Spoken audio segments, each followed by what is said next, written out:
Salut Vatosokos, j'espère que tout le monde se porte bien. On se retrouve enfin pour une nouvelle vidéo. Ça faisait longtemps, un match par semaine, c'est long, hein, voilà, ça me manque de faire des vidéos comme ça. Vous manque aussi de pas avoir de vidéo. Bon. Débrief donc de PSG versus Saint-Etienne. J'ai adoré la première mi-temps, mais j'ai détesté la deuxième. Et je pense que là, tout le monde sera d'accord. Mais avant de parler de ça, je vais parler tout de suite comme ça sera réglé.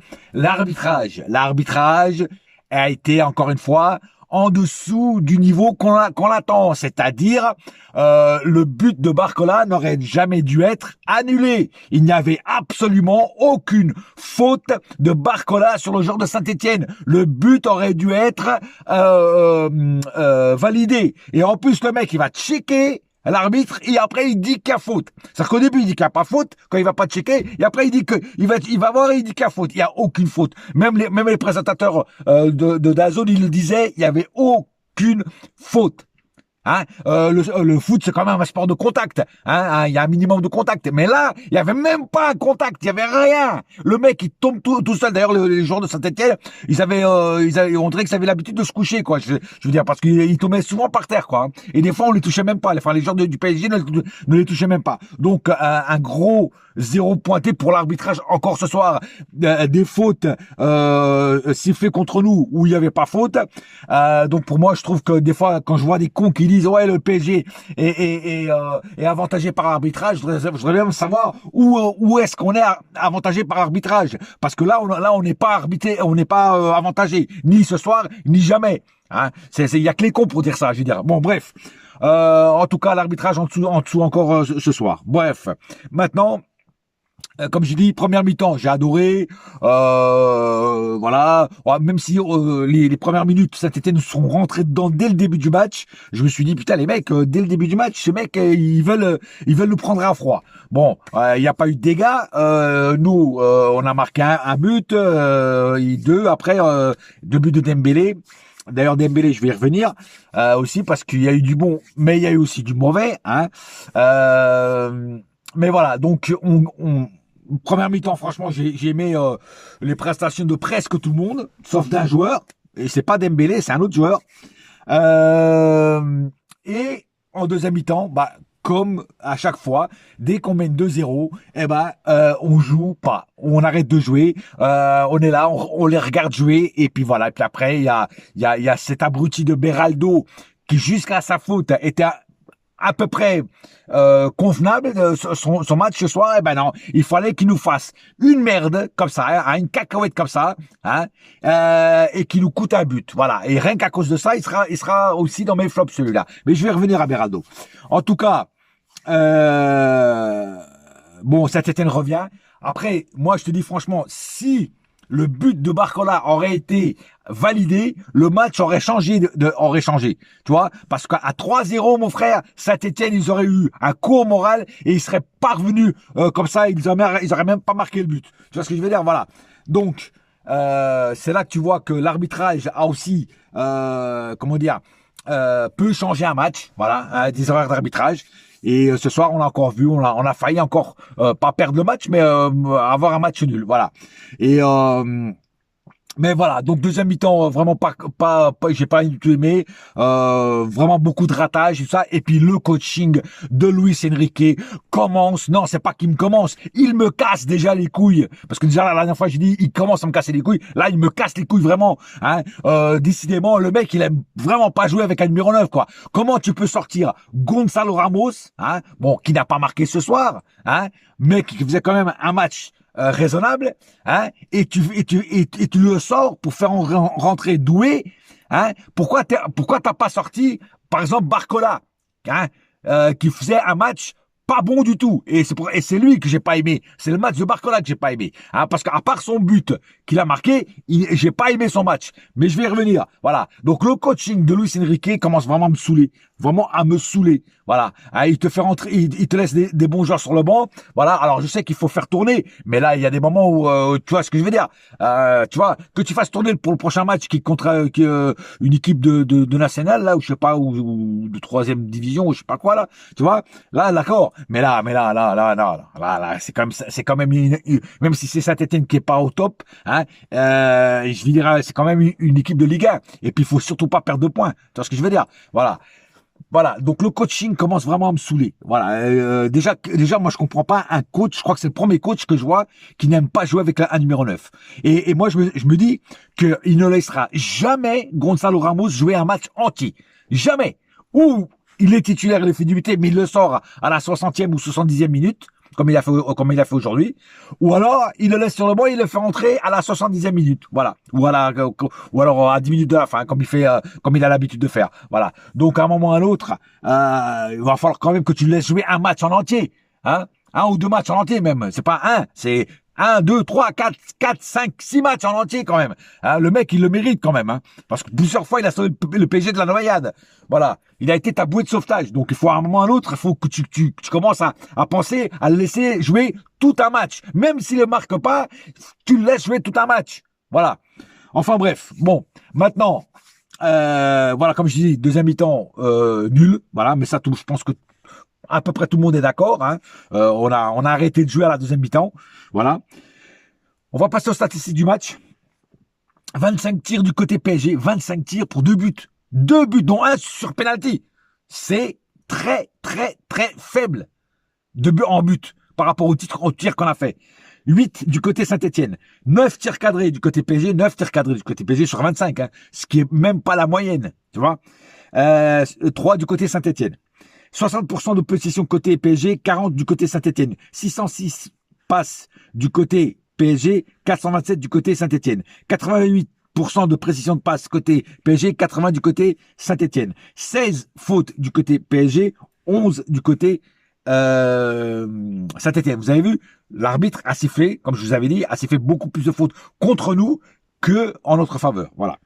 Et des moments où il n'y avait pas faute. Un carton jaune du côté PSG, 2 du côté Saint-Etienne, aucun carton rouge des deux côtés, 2 hors-jeu du côté PSG, 0 du côté Saint-Etienne, 7 corners du côté PSG qu'on n'a pas su exploiter, et 3 du côté Saint-Etienne. Voilà, donc les statistiques parlent encore, voilà, c'est-à-dire qu'on tire énormément au but, mais on arrive qu'à marquer 2 buts, dont un sur penalty. Tu vois, c'est quand même très très faible le pourcentage. Hein, le ratio est très très faible. Voilà. Passons au cas par cas. Donnarumma, il a fait son match. Il a fait des bonnes petites parades, même s'il n'a pas eu beaucoup à faire. Mais quelques parades, il a été quand même assez bon. Sur le but, alors je ne sais pas si son champ de vision comment dire, enfin il a quelqu'un devant lui qui va peut-être dans le mur, il n'arrive pas à voir où est le ballon, où est le ballon, je sais pas, mais bon, il se fait vraiment le but est beau, hein, le coup franc est beau, hein, de Saint-Etienne. Il se fait vraiment avoir comme je dis pas comme un débutant, mais il se fait vraiment avoir, quoi. Voilà, c'est un super beau but, voilà, donc bon, ça arrive, hein, voilà. Le fautif sur ça, c'est pas Donnarumma. Le fautif sur ce but-là, pour moi, c'est Beraldo. C'est Beraldo qui donne ce coup franc à Saint-Etienne et Saint-Etienne le met au fond. Voilà. Donc le numéro 1 fautif là-dedans, c'est Beraldo. Hakimi. Alors Hakimi et Mendes, moi personnellement, je les ai trouvés très très bons. Mendes, il a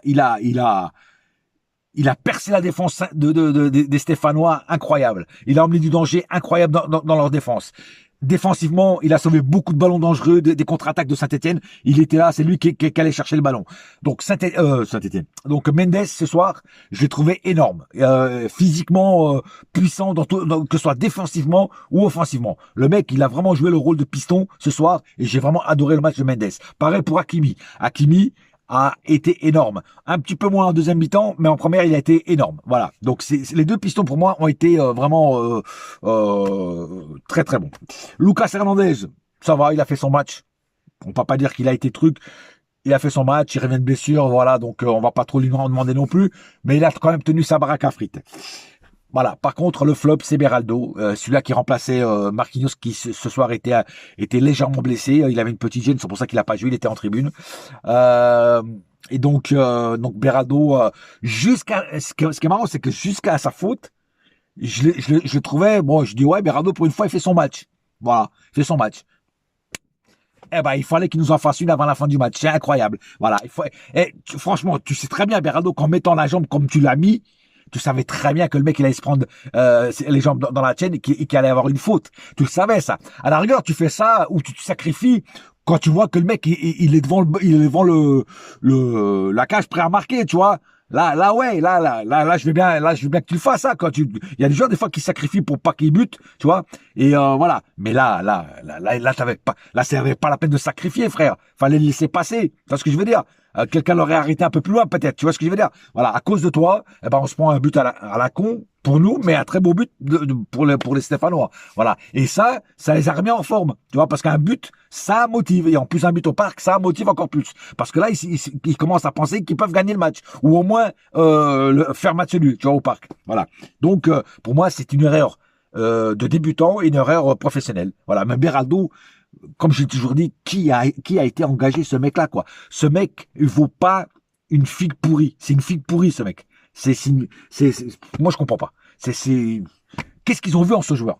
Non, mais franchement, il faut qu'on me le dise. Hein. Qu'est-ce qu'ils ont vu en ce joueur? Pour moi, il est naze du début à la fin. Il n'y a pas un match de référence où je dis, oh, Berardo, ce soir, il a été énorme.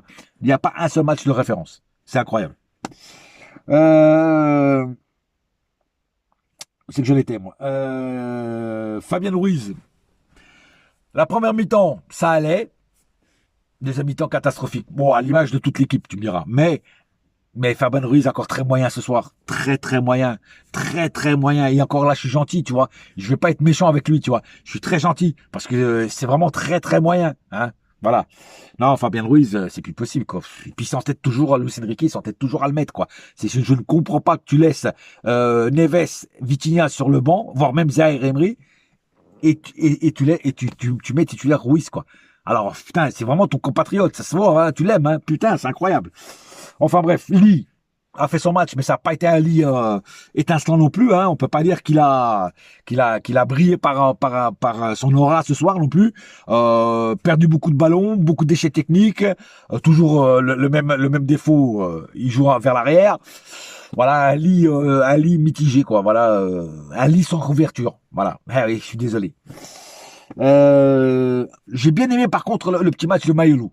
Hein, Maïlou, j'ai trouvé qu'il était très très bon jusqu'à sa sortie. Il a fait des bonnes choses, des bonnes percées, des bons dribbles, des bonnes passes, des actions dangereuses devant le but aussi à un moment.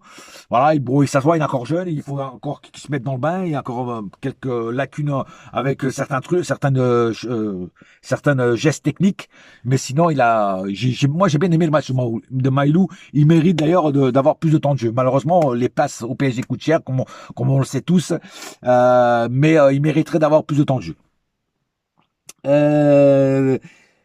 Barcola. Alors Barcola, justement, j'y viens. Barcola, la seule chose qu'il a fait de bien, c'est son but qui a été refusé. C'est la seule chose de bien qu'il a fait ce soir. Tout le reste du temps, il a tout loupé. Trop de dribbles. Perte de balle à chaque fois qu'il faisait des dribbles en trop. Pas assez convaincant devant le but. Voilà, il loupait quand il était prêt à marquer, il loupait, ou il mettait trop de temps à tirer, ou il mettait trop de temps à penser qu'est-ce qu'il allait faire avec le ballon, s'il allait la passer, ou s'il allait tirer, ou s'il allait je sais pas quoi faire. Voilà, donc à part son but qui aurait dû être validé, je répète, malheureusement, Barcola a été nul à chier. Et c'est là que je ne comprends pas pourquoi Luis Enrique laisse Barcola, qui est pas bon du tout ce soir encore une fois, hein, à part son but, le laisse sur le terrain et sort Ramos, qui, oui, n'a pas marqué de but, je le répète, mais quand même qui a été un peu meilleur que lui, et je vais expliquer pourquoi après que je parlerai de lui au cas par cas.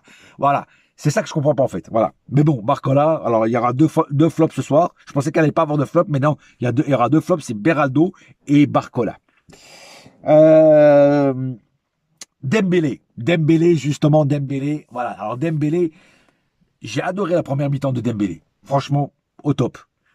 Il marque le premier but, superbe. Le deuxième but en penalty, pareil, superbe, très beau penalty, très bien tiré. En plus, il prend ses responsabilités, même si je pense qu'il aurait dû laisser à Ramos, vu que normalement c'est les numéro 9 qui tirent les penalties.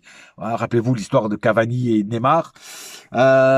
Mais voilà, il a pris ses responsabilités, il a été un bonhomme, il a fait ce qu'il a de faire. Alors puis pour plus le penalty est tiré en force, très beau penalty. Il a trompé le gardien est parti de l'autre côté. Non, franchement, en première mi-temps, Dembélé, rien à dire. 5 étoiles au guide Michelin. Par contre, je ne dirais pas ça en deuxième mi-temps. Deuxième mi-temps, on a retrouvé le Dembélé qu'on n'aime pas, enfin que moi j'aime pas. Dribble de trop, veut trop en faire, tire dans les choux, drop de rugbyman. Voilà, le Dembélé que moi je déteste. Voilà, donc un Dembélé 50-50 ce soir. Voilà, une mi-temps très bonne, une mi-temps pas bonne, voire même dégueulasse. Voilà. Voilà, il sera pas dans mes flops parce qu'il a marqué des buts, mais qu'il a fait une très bonne mi-temps. Mais voilà quoi, moi je pense que à un moment ou à un autre, il a perdu la tête en deuxième mi-temps. Voilà.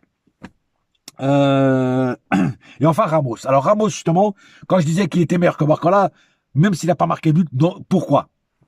Parce que il faisait beaucoup d'appels de ballon. Il a créé quand même des actions dangereuses. Il a loupé évidemment pas mal de trucs.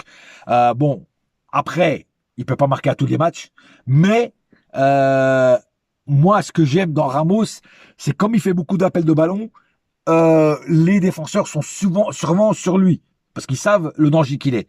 Donc, Ramos attire 1, 2, voire 3 défenseurs sur lui. Donc, ça laisse le champ libre pour les autres. Tu vois ce que je veux dire? Voilà. Donc, quelque part, il a participé au jeu et il a fait du bien à l'équipe par rapport à son attirance de faire attirer les autres défenseurs sur lui. Voilà. Et rien que pour ça, moi, je trouve que c'est un match réussi. Parce que voilà. Même s'il n'a pas marqué de but. Tu peux réussir un match sans marquer de but. Voilà. Comme tu peux, et je l'ai déjà dit souvent, tu peux louper un match, même en marquant des buts. Dembélé, il a marqué 2 buts. Mais il a réussi sa première mi-temps. Mais s'il aurait marqué juste les 2 buts, il n'aurait pas réussi ni sa première ni sa deuxième, j'aurais dit que c'était un match raté quand même de Dembélé, même s'il avait marqué les 2 buts. Tu vois ce que je veux dire? Voilà. Pour moi, pour qu'un joueur ait un match complet et un match réussi, il faut qu'il apporte durant tout le match. Pas juste mettre des buts, qu'il apporte à l'équipe, qui crée du danger dans la défense adverse. C'est ça pour moi un joueur qui réussit ses matchs. Tu vois ce que je veux dire? Voilà. Je sais pas si vous arrivez à me comprendre ce que je veux dire par là. Tu vois? Voilà. Enfin bref. En tout cas, voilà, donc un Ramos quand même assez percutant, même si il n'a pas marqué. La rentrée de Doué n'a pas été mauvaise, j'ai bien aimé. Je trouve que Doué d'ailleurs a fait plus de trucs en moins de temps que Barcola. Le petit Zaïre Emery aussi, il a pas été dégueulasse. Vitinha, ça va, rentrée correcte. Pacho a fait une bonne rentrée, hein, voilà, comme d'hab. Et puis c'est tout. Voilà, et puis c'est tout. Je pense avoir oublié personne. Voilà, un match gagné de justesse, on va dire ça comme ça, hein, parce que Saint-Etienne à la fin il revenait bien. On a les 3 points, c'est ce qui est le plus important parce que comme ça on se maintient à 7 points loin derrière devant Marseille. Voilà, on remet Marseille à 7 points. Et puis là, le prochain match, c'est la Coupe de France. C'est contre le petit club que j'ai oublié le nom, je suis désolé. Voilà, donc j'espère voir un petit match bien intéressant, même si c'est contre une petite équipe. Voilà. Et on se retrouvera pour le débrief d'après-match pour la Coupe de France. En attendant, j'ai fait le tour. On se retrouve bientôt, donc mercredi, je crois. Et en attendant, un seul cœur, un seul club. C'est Paris ma gueule. Yes, my friend. Et la saga continue. Allez, bouya!